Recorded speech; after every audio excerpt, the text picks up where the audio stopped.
I watched my newborn daughter's blood drip onto our perfect lawn while the HOA president stood over us with a hammer. "Maybe next time you'll follow the rules," she sneered. She had no idea she just attacked the family of the county's most powerful district attorney. Her nightmare was about to begin. Before watching full story, comment below from where you watching. Also like and subscribe for more stories.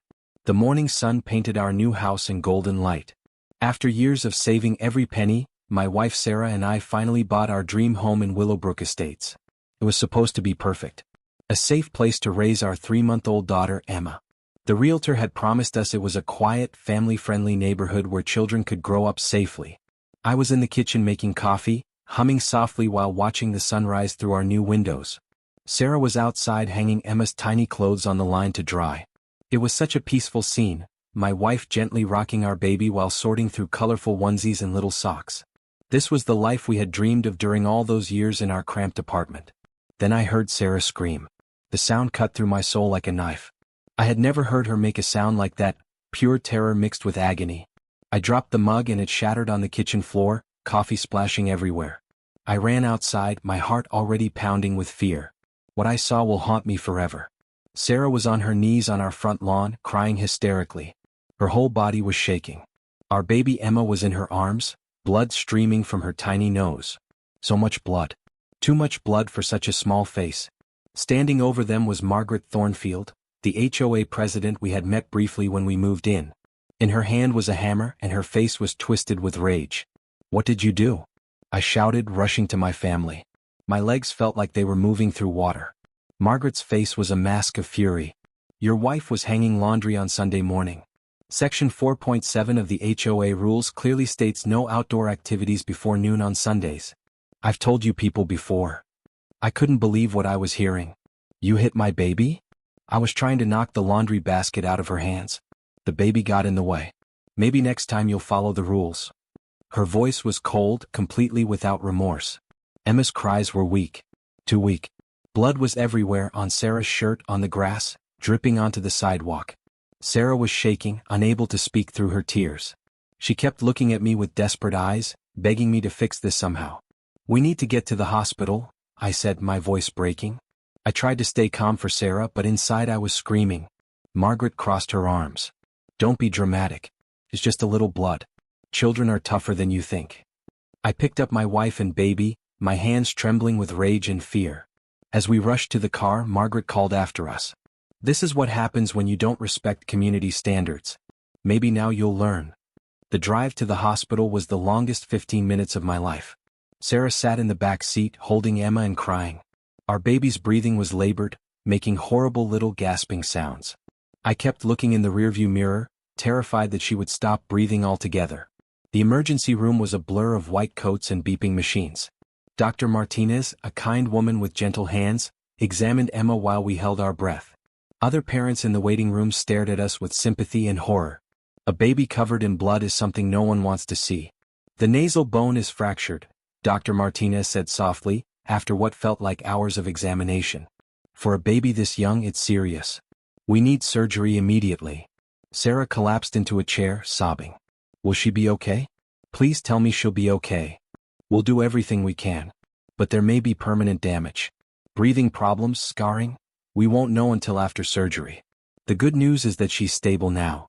As they wheeled Emma into the operating room, I felt something break inside me. My innocent baby, who had never hurt anyone, was fighting for her life because of a psychopath with a hammer.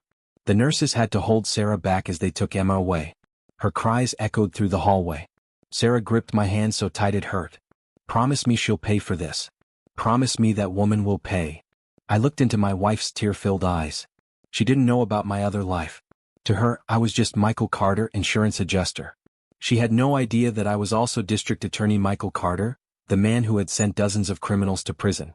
I had kept my work life separate to protect them from the dangers that came with my job. "She will," I whispered. "I promise you that." But even as I said the words, I knew this was personal now. This wasn't about justice anymore. This was about revenge. Emma's surgery took 4 hours. 4 hours of pacing the hospital corridors, drinking terrible coffee, and watching Sarah cry herself into exhaustion. When Dr. Martinez finally came out, still in her surgical scrubs, I could tell from her face that the news wasn't good. The surgery went well, she said carefully. But the damage was extensive. She'll need at least 3 more surgeries as she grows. There may be permanent breathing difficulties. The force of the blow, it was significant. When Emma came out of recovery, her tiny face was covered in bandages. She looked so small in that hospital bed, connected to monitors and breathing machines. Sarah hadn't stopped crying for hours. While Sarah stayed with Emma, I made some calls. My first was to Detective Rodriguez, my closest ally in the police department. Mike, I heard about your baby. I'm so sorry. I need this handled by the book, Rodriguez. No shortcuts, no favors. I want Margaret Thornfield investigated for assault on a minor, child endangerment, and anything else we can find. Consider it done. We'll have officers at the scene within the hour. My second call was to my assistant, Jenny. Cancel all my meetings this week. Tell no one why. If anyone asks, I'm dealing with a family emergency. The third call was the hardest. Sarah's mother. Margaret Thornfield attacked our baby with a hammer, I told her. The silence on the other end was deafening. I'm coming, she whispered. I'm driving down tonight. That evening, as I sat in Emma's hospital room watching her struggle to breathe, I made a decision. Margaret Thornfield had made the biggest mistake of her life. She had attacked the family of the most powerful prosecutor in the county. And she had no idea what was coming for her. Over the next 3 days, while Emma fought to breathe through her damaged nose, I learned the truth about Margaret Thornfield. What I discovered made my blood run cold. Detective Rodriguez came to the hospital with a thick file. You're not going to like this. The file contained complaints dating back 5 years. Margaret had terrorized the entire neighborhood. She had called child services on the Johnson family because their 7-year-old rode his bike after 6 p.m. Had the Martinez family's car towed because it was parked 2 inches over their driveway line. Sued the elderly Mrs. Chen for $5,000 because her roses grew 1 inch onto Margaret's property. Gotten the Williams family evicted because their teenage son played guitar during quiet hours. Forced the Thompson family to remove their basketball hoop because it was too noisy. Made the Garcia family repaint their house 3 times because the colors weren't community appropriate. But the worst was yet to come. There have been 3 other incidents with violence, Rodriguez said quietly. She pushed Mr. Patterson down his front steps last year. Broke his hip. He was too scared to press charges. What else? She threw rocks at the Thompsons' dog. Nearly killed it. And Mike. He paused. She attacked another woman with a garden tool 6 months ago. Hit her in the shoulder with a rake. The woman moved away before charges could be filed. I felt sick. She's escalating. The neighbors are terrified of her. But she's smart. She always has excuses. Always claims self-defense or accident. She's been building up to something like this for years. Not this time. This time she had gone too far. This time she had attacked my family. As I read through the complaints, I saw a pattern of psychological terrorism. Margaret didn't just enforce rules, she destroyed lives. She had driven out at least 6 families with her harassment. She had caused Mrs. Peterson to have a heart attack from stress. She had made children afraid to play in their own yards. And now she had nearly killed my baby. Emma came home after a week in the hospital. She could barely breathe through her nose. Every night, she woke up gasping for air. Sarah and I took turns sleeping in her room, watching her every breath, terrified that she would stop breathing in her sleep. The medical bills were already overwhelming. Emma would need years of surgery and therapy. The doctor said she might never breathe normally again. Meanwhile, I was building the case of my career. Working in secret, I gathered evidence. Security cameras from 3 houses had caught the attack. Margaret's own Ring doorbell had recorded her confession about teaching us a lesson. I interviewed every neighbor. The stories poured out like water from a broken dam. Mrs. Peterson, 78 years old, told me through tears, she destroyed my garden because she said my flowers were the wrong color. 30 years of roses, gone in one night. She came over with pruning shears and cut them all down to the ground. When I tried to stop her, she said she would have me arrested for interfering with HOA business. Young Tommy Martinez, only 12, said, she told my mom she would burn our house down if I kept riding my skateboard. I don't skateboard anymore. I gave my board away. I'm too scared. The Johnsons showed me threatening letters Margaret had sent, demanding they remove their children's swing set because it was an eyesore that decreased property values. Mr. Chen, Mrs. Chen's son, told me his elderly mother had been hospitalized with a heart attack after Margaret sued her. My mother is 82 years old. She's been gardening her whole life.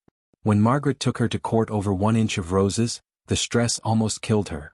But the most damning evidence came from Margaret's own mouth. At the hospital, she had told 3 nurses and 2 doctors that she did what was necessary to maintain property values, and that some people only learn through consequences. 2 weeks after the attack, while Emma struggled to breathe and Sarah cried herself to sleep every night, I made my first move. Margaret received a letter from the district attorney's office. Not from me directly, that would come later. From my deputy James Morrison. Miss Thornfield, you are hereby notified that the state of California is filing charges of assault with a deadly weapon, child endangerment, and battery against you. You have 48 hours to surrender yourself to authorities. I watched from my car as Margaret read the letter on her front porch. Her face went white. She looked around the neighborhood frantically as if searching for someone to blame. She called the police immediately. This is a mistake. I was defending my property. That family is trying to destroy our community. The officer on the phone was polite but firm. Ma'am, you need to contact a lawyer. That evening, Margaret went door to door trying to rally the neighbors to her side. It didn't go well. Mrs. Peterson slammed the door in her face. The Martinez family pretended not to be home. The Johnsons called the police when she wouldn't leave their porch. By midnight, Margaret was alone. Just like she had made everyone else feel. The arrest happened on a Tuesday morning. I made sure to be there, watching from across the street as Detective Rodriguez and 2 uniformed officers approached Margaret's house. She answered the door in her bathrobe, still believing she was untouchable. Margaret Thornfield, you're under arrest for assault with a deadly weapon, child endangerment, and battery.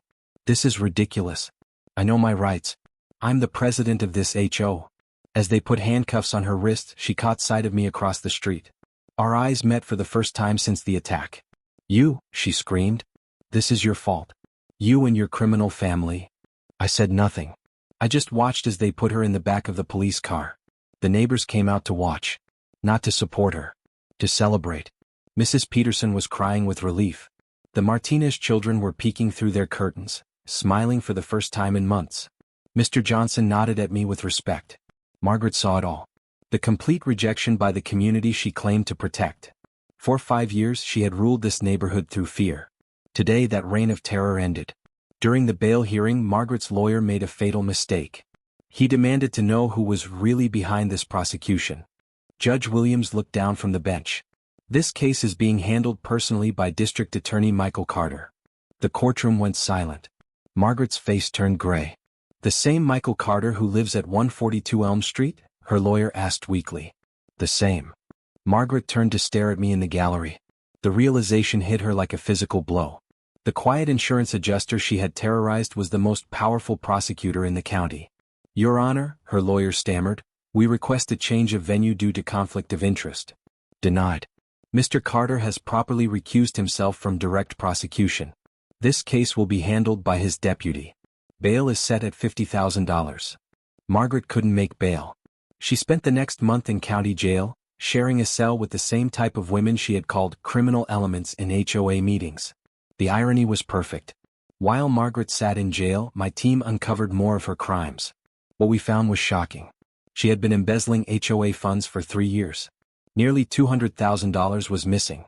The money had gone to expensive vacations, jewelry, and a secret condo in Palm Springs. She had been filing false police reports about neighbors, wasting thousands of hours of police time. Most damaging of all, we found her personal journal.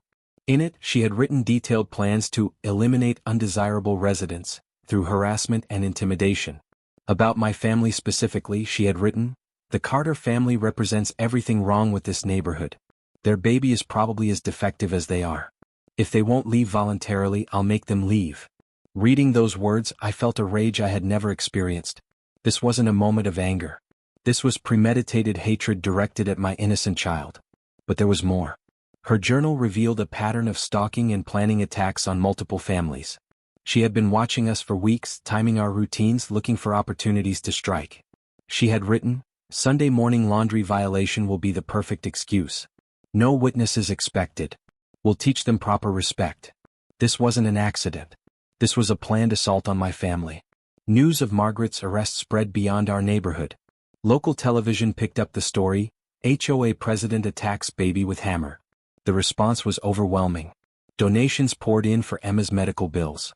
Letters of support arrived from across the country. A legal defense fund was established for any neighbors who wanted to file civil suits against Margaret. But the most powerful response came from our own community. The HOA called an emergency meeting to remove Margaret from all positions. The vote was unanimous, 47-0. Mrs. Peterson stood up, her voice shaking with emotion. For 5 years, that woman made our lives hell. She destroyed friendships, ruined families, and attacked a baby. Today we take our community back. The applause lasted 5 minutes. The new HOA board's first act was to rescind every ridiculous rule Margaret had created. Children could play outside again. Families could hang laundry. People could paint their houses whatever color they wanted. But the healing would take time. Margaret had left deep scars on this community. 3 weeks after the attack, Emma had another surgery. This one was to try to repair the damage to her breathing passages. Dr. Martinez called me with the results. "The damage is more extensive than we initially thought," she said gently. Margaret's blow shattered not just the nasal bone, but damaged the septum and breathing passages. Emma will need surgery every 2 years until she's 18. My heart broke. Will she ever breathe normally? We're doing everything we can.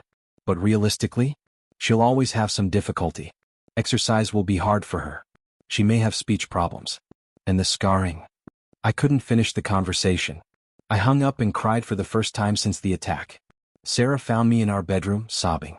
When I told her the news, she held me and we cried together. Our beautiful baby girl would carry the scars of Margaret's hatred for the rest of her life. That night I made another promise. Margaret Thornfield would pay for every breath Emma struggled to take. Margaret's lawyer came to my office with a plea deal proposal. She would plead guilty to simple assault and pay restitution in exchange for no jail time. I rejected it immediately. "Your client attacked a 3-month-old baby with a hammer," I told him. "She's going to trial and she's going to prison. Mr. Carter, surely we can reach a reasonable agreement. My client has no prior criminal record. Here's my agreement. She pleads guilty to all charges, serves the maximum sentence, and stays away from my family forever.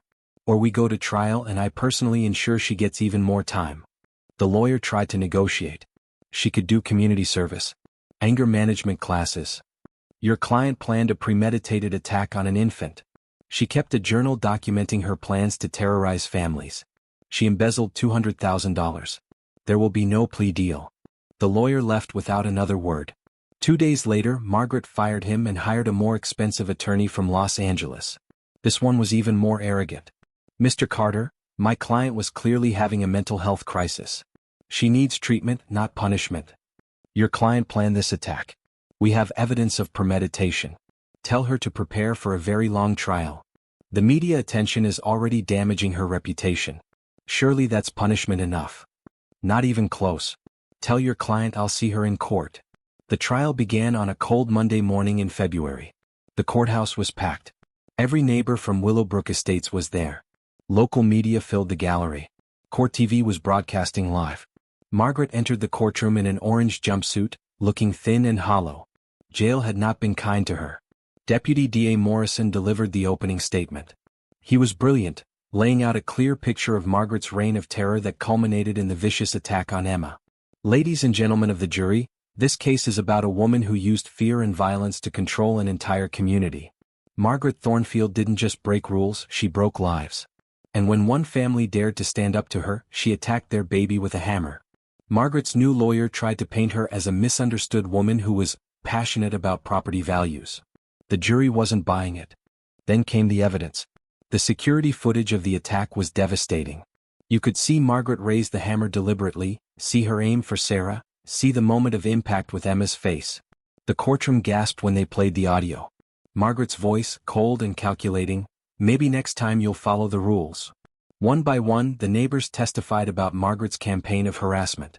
Mrs. Peterson took the stand with a walker, still recovering from the stress-induced heart problems Margaret had caused. Her testimony brought tears to the jury's eyes. "She didn't just enforce rules," Mrs. Peterson said, her voice breaking. "She destroyed people. She made us afraid to leave our houses. She turned neighbor against neighbor. She made our community a place of fear." The Martinez family testified as a group, describing how Margaret had made their children afraid to play in their own yard. Mr. Johnson showed the jury threatening letters Margaret had sent, including one that said, "Accidents happen to families who don't cooperate." But the most powerful testimony came from Dr. Martinez, Emma surgeon. The force required to fracture a 3-month-old infant's nasal bone is significant, she explained. This was not an accident. This was a deliberate blow delivered with considerable strength. The angle of impact shows the hammer was raised and brought down with intent. Margaret's lawyer tried to cross-examine her, but only made things worse. Isn't it possible the injury occurred when the child fell? No. The injury pattern is consistent with blunt force trauma from a hammer-like object. The fracture pattern, the angle of impact, the surrounding tissue damage, all indicate a deliberate strike. There is no doubt about causation. Could the injury have been caused by something else? No. I've been treating trauma injuries for 15 years. This was caused by a hammer blow. Period. Margaret's defense was pathetic. Her lawyers called character witnesses who hadn't spoken to her in years. They brought in a psychiatrist who diagnosed her with adjustment disorder, essentially claiming she was stressed. But the prosecution was ready. Morrison introduced Margaret's journal entries, her financial records showing the embezzlement, and recorded phone calls where she had threatened other residents. The defense's own psychiatrist admitted under cross-examination that Margaret knew right from wrong at the time of the attack. She was capable of forming intent? Morrison asked. Yes. She understood her actions were wrong? Yes. She planned her actions in advance? Based on the journal entries, yes. Then Margaret made the worst decision of her life. Against her lawyer's advice, she took the stand. I was trying to protect our community, Margaret said, looking directly at the jury. These people moved in and immediately started violating our rules. Someone had to take action. Morrison was gentle at first. Mrs. Thornfield, can you explain why you brought a hammer to address a laundry violation? I was doing repairs on my fence. I happened to have it with me. At 8 a.m. on a Sunday morning? Yes. Were you planning to do fence repairs in your nightgown and slippers? Margaret's composure cracked. I don't remember what I was wearing. Morrison showed her the security footage. Margaret in a nightgown and slippers, walking purposefully toward Sarah with the hammer raised. This doesn't look like someone who happened to have a hammer, does it? I was defending my property values. By attacking a baby? I wasn't attacking the baby. I was trying to stop the mother. By swinging a hammer at her while she held her infant? Margaret exploded. Yes. Someone had to teach them a lesson. The courtroom gasped.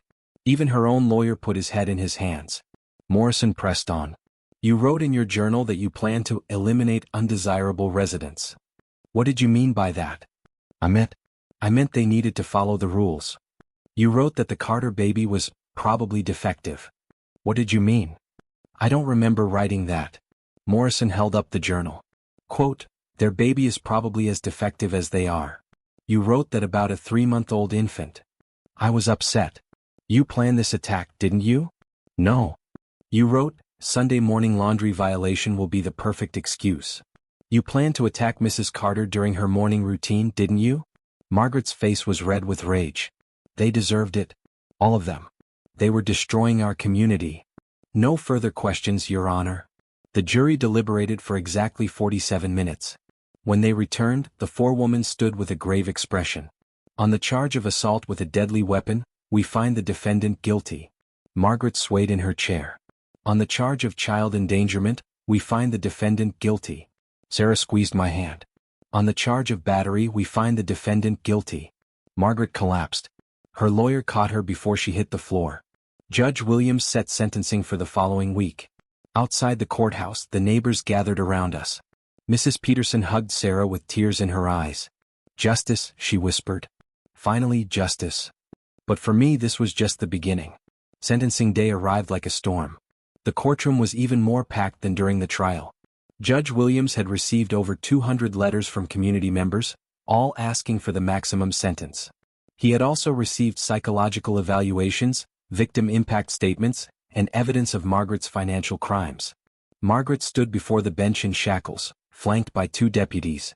Mrs. Thornfield, Judge Williams began, in my 30 years on the bench, I have rarely seen such a senseless act of violence against an innocent child. He detailed her crimes, the embezzlement, the harassment campaign, the assault on Emma. You terrorized an entire community for your own psychological gratification. You stole money meant for community improvements. And when confronted with opposition, you attacked a baby with a weapon. Margaret tried to speak, but the judge silenced her. You have shown no remorse. Your testimony revealed a complete lack of empathy or understanding of your crimes. Sarah was crying beside me, holding a photo of Emma in her bandages. The court sentences you to 8 years in state prison, to be followed by 5 years of supervised probation. You are ordered to pay full restitution to the HOA and to the Carter family. You are permanently banned from serving in any HOA or community organization. The gavel fell with finality. Margaret screamed as they led her away, "This isn't over. You've ruined everything." But it was over. Finally, completely over. Margaret's criminal conviction opened the floodgates for civil litigation. Every family she had harassed filed suit. Her insurance company refused to cover her actions, calling them intentional criminal acts. The HOA sued her for the embezzled funds plus damages. We sued her for Emma's medical bills, pain and suffering, and future treatment costs. Margaret's lawyer tried to negotiate settlements, but every family rejected them. They wanted public vindication, not quiet money. The civil trials lasted 6 months. Margaret's assets were frozen. Her house was seized.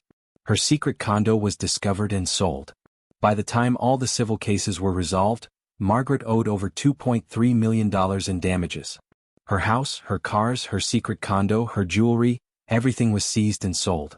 She would leave prison with nothing but the clothes on her back. 6 months after Margaret's sentencing, Willowbrook Estates was transformed. Children played in every yard. Neighbors talked over fences. The Martinez family started a community garden. Mrs. Peterson's roses bloomed more beautiful than ever. The new HOA was run by Mr. Johnson, a retired teacher who believed in reasonable rules and community cooperation. The first annual Elm Street block party was held on the anniversary of Margaret's arrest. Emma, now walking and breathing normally after multiple surgeries, took her first steps on the same lawn where she had been attacked. The scar on her nose was barely visible, but it served as a reminder of how precious our peace was. I kept tabs on Margaret through the prison system. What I learned satisfied the part of me that still burned with anger. Maximum security prison was not kind to former HOA presidents. Margaret's cellmate was a woman serving 20 years for armed robbery. Her block was filled with women who had no patience for entitled suburban bullies. She spent most of her time in protective custody after several inmates accidentally knocked her down during yard time. Her appeals were all rejected. Her parole requests were denied. The woman who had once terrorized children was now afraid to walk to the prison cafeteria alone. Reports from the prison guards painted a picture of a broken woman. Margaret spent her days writing letters that no one answered and filing appeals that courts threw out. The mighty HOA president was now prisoner number 34782, mopping floors and washing dishes for 50 cents an hour. Emma's recovery became our family's full-time focus. 3 surgeries in her first year. Physical therapy twice a week. Speech therapy to help with the breathing problems that affected her voice. The first year was the hardest. Emma would wake up gasping for air, her tiny hands clawing at her face. Sarah and I learned to operate the breathing machines, to give medications through feeding tubes, to watch for signs of distress that meant another emergency room visit. We kept detailed records of her progress. Every small improvement felt like a victory. The first time she laughed without coughing. The day she could eat solid food without struggling to breathe. The morning she slept through the night without an oxygen alarm going off. The medical bills piled up like snow in winter. Insurance covered some costs, but the specialized treatments, the experimental therapies, the round-the-clock nursing care, it all added up to hundreds of thousands of dollars. Money that Margaret's restitution would eventually cover, but not fast enough to prevent the financial stress that weighed on our family. Sarah quit her job to care for Emma full-time. I took a leave of absence from the district attorney's office, using all my accumulated vacation and sick time. Our savings disappeared within months. We sold our car, took out loans against our house, borrowed money from Sarah's parents. But Emma fought. Every day she fought. Dr. Martinez became like family to us. She was there for every surgery, every setback, every small triumph. When Emma's breathing improved enough to remove the feeding tube, Dr. Martinez cried right along with us. "She's a fighter," she told us after Emma's 3rd surgery. "I've never seen a child this young show such determination to get better." The physical therapy sessions were heartbreaking to watch. Emma, barely a year old, struggling to relearn how to breathe properly. The therapist would place her tiny hands on her chest, teaching her to feel the rhythm of normal breathing. Emma would get frustrated and cry, but she never gave up. Speech therapy came later, when we realized that the damage to her nose and throat was affecting her ability to form words. Her first word wasn't mama, or dada. It was hurt. But gradually, with patient work from her therapist, Emma learned to speak clearly despite her damaged airways. But she was strong. Stronger than anyone expected. By her second birthday, Emma was running and playing like any other child. The doctors called her recovery remarkable. Her breathing was still labored during physical activity, but she could live a normal life. The surgeries had been successful. The therapy had worked. The day Emma took her first independent steps without any breathing assistance was the day I truly forgave myself for not protecting her better. Sarah and I cried as our daughter toddled across the living room, giggling with pure joy. Sarah and I had 2 more children, Michael Jr. and Lucy. The 3 of them played together in the yard where their sister was once attacked, laughing and carefree. We were careful with the new babies, perhaps overly protective, but seeing Emma's strength gave us confidence that our family could overcome anything. Emma doesn't remember that terrible morning. All she knows is love and safety. When she asks about the small scars on her nose, we tell her she had surgery when she was very little to help her breathe better. She accepts this explanation without question, more interested in her toys than in painful memories she's too young to understand. Sometimes I watch her play and think about Margaret, alone in her prison cell. Margaret will never see children play again. She'll never hear the sound of laughter or feel the warmth of family.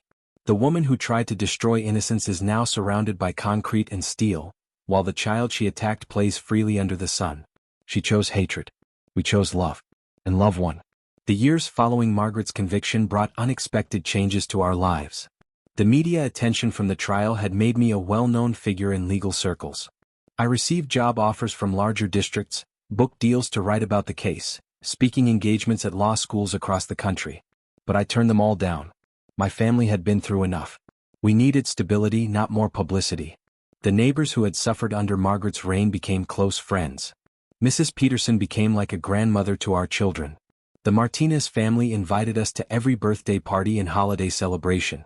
Mr. Johnson organized monthly neighborhood barbecues where families could gather without fear of harassment. The community that Margaret had tried to destroy through fear became stronger through shared trauma and healing. We had learned to stand together against bullies, to protect each other's children, to value peace over property values. I returned to work as district attorney with a new perspective on justice. Every case involving child victims became personal. I established a special unit focused on domestic terrorism and community harassment. Margaret's case became a model for how to prosecute HOA abuse and neighbor-on-neighbor violence. The legal precedent we set helped other communities deal with similar situations. I received letters from prosecutors across the country asking for advice on cases involving toxic HOA leaders. Margaret's conviction became a warning to others who might think they could terrorize their neighbors without consequences. Sarah channeled her experience into advocacy work. She started a support group for families whose children had been victims of violence. She lobbied for stronger laws protecting children from adult predators who hide behind positions of authority. The support group met in our living room every Tuesday evening. I would listen from the kitchen as parents shared their stories of children hurt by teachers, coaches, family members, neighbors. Sarah's voice, calm and strong, guiding them through their pain and toward healing. Emma survived, Sarah would tell them. She's thriving. Your children can too. We have to believe in their strength because they believe in ours. Emma is now 8 years old. She's beautiful, intelligent, and has no memory of that terrible morning. The scars from her surgeries have faded to thin lines that will disappear completely as she grows. Sarah and I had 2 more children. The neighborhood kids all play together in our yard, which has become the unofficial gathering place for Elm Street. Mrs. Peterson, now 85, still tends her roses. She babysits our children sometimes, telling them stories about the old days, when people were afraid to go outside. The Martinez family's garden feeds half the neighborhood. Tommy, now 19, is studying criminal justice in college. He says he wants to be a prosecutor like me. Margaret was released last month after serving 7 years. She's living in a halfway house across the state, working as a night janitor at a warehouse. She's prohibited from returning to our county. She can never again serve in any position of authority over others. Sometimes I drive past the house where she used to live. The new owners painted it bright yellow, a color Margaret's rules would never have allowed. Their children have turned the front yard into a playground. Emma runs ahead of me on these walks, laughing and playing with the other kids. She doesn't know that this peaceful, joyful neighborhood was once a place of fear. She doesn't need to know. All she needs to know is that she's safe, she's loved, and that no one will ever hurt her again. Not while I'm watching. Not while this community stands together. Not ever again.